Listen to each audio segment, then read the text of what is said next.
Bonjour, dans cette vidéo, je vais vous apprendre à tricoter en Magic Loop. Le Magic Loop est une méthode qui permet de tricoter de petits diamètres en rond sans couture, comme ici la manche de mon gilet. On voit qu'il n'y a aucune démarcation.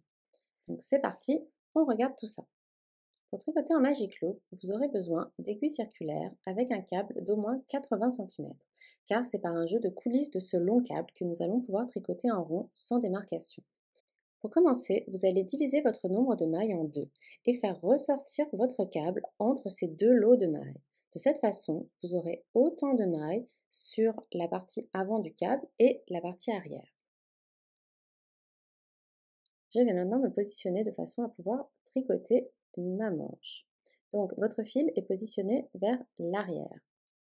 Vous allez maintenant faire coulisser votre premier lot de mailles sur l'aiguille gauche.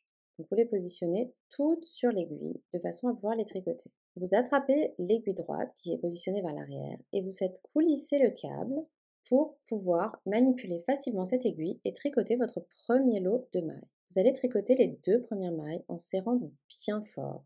En effet, à cause de la tension du câble, si vous ne serrez pas particulièrement ces deux mailles, vous risquez de vous retrouver avec deux échelles de mailles plus lâches qui ne seront pas du tout esthétiques sur votre tricot. C'est pour cela que je tricote d'ailleurs ces deux premières mailles avec le fil tenu à droite, à l'anglaise, et que je passe ensuite en méthode continentale avec le fil tenu à gauche. En effet, j'arrive à appliquer plus de tension avec ma main droite qu'avec ma main gauche. C'est une petite astuce mais qui est importante pour avoir un beau rendu si vous tricotez en méthode continentale. Ensuite, je tricote toutes mes mailles de façon classique à l'endroit jusqu'à arriver à la fin du premier lot de mailles. Et voilà, j'ai fini de tricoter toutes les mailles qui étaient présentes sur mon aiguille gauche. Maintenant, il va falloir tricoter le deuxième lot. Pour cela, je fais coulisser mes mailles pour les remettre sur le câble, toujours en lot, et je tourne mon ouvrage pour ainsi avoir face à moi les mailles non tricotées. Nous sommes donc dans la même position que celle du départ. Nous allons donc refaire exactement la même manipulation. On positionne toutes les mailles sur l'aiguille qui était avant à droite et maintenant à gauche. On fait coulisser le câble pour avoir accès à notre aiguille droite et ainsi pouvoir tricoter notre second lot de mailles. On serre bien fort les deux premières mailles. Ici, je les tricote à l'anglaise avec le fil tenu à droite. Puis, je passe en méthode continentale avec le fil tenu à gauche. Évidemment, vous pouvez tricoter ces mailles comme bon vous semble. Vous n'avez pas besoin pour cette technique de tricoter avec le fil plutôt tenu à droite ou plutôt tenu à gauche. Ça n'a aucune incidence dans votre tricot. C'est vraiment en fonction de la façon dont vous avez l'habitude de tricoter. Et vous allez donc tricoter toutes les mailles présentes sur votre aiguille, comme on l'a fait précédemment, à l'endroit de façon tout à fait classique.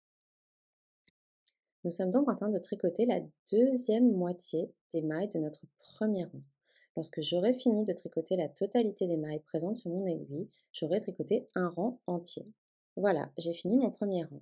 Donc maintenant, je recommence la même manipulation. Je tourne mon ouvrage et je fais coulisser mes aiguilles afin de positionner toutes les mailles qui étaient sur le câble sur mon aiguille qui est maintenant placée à gauche. Donc là, on voit que c'est un peu dur, mais je vais finir par y arriver.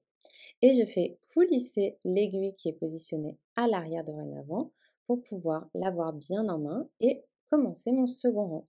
C'est reparti, je tricote en forçant un peu les deux premières mailles, puis je tricote la première partie de mon deuxième rang. C'est une méthode qui est évidemment un peu longue car vous avez des manipulations à faire à chaque milieu de rang et à chaque fin de rang. Mais c'est vraiment personnellement la méthode que je préfère pour tricoter les petites circonférences en rond car il n'y a vraiment aucune difficulté et le rendu est parfaitement invisible. Il existe d'autres méthodes que vous pouvez tester si vous préférez. Il y a par exemple les mini aiguilles ou alors les aiguilles double pointe qui vous permettront exactement le même rendu. Après, c'est vraiment une préférence personnelle sur la technique que vous préférez. Moi, je préfère le Magic Loop, mais n'hésitez pas à tester les autres. Donc, pendant que je parlais, j'ai fini la première partie de mon nouveau rang et donc je recommence la même chose. On fait coulisser les aiguilles, on tourne son ouvrage et on change les aiguilles. Donc, on repositionne les mailles qui étaient sur le câble sur notre aiguille et on fait coulisser l'aiguille qui est maintenant positionnée à l'arrière pour la tenir en main et continuer ainsi. Vous voyez que vous obtenez un tricot en rond sur une très petite circonférence et avec aucune démarcation. J'espère que cette vidéo vous aura plu et vous sera utile. Merci et bon tricot!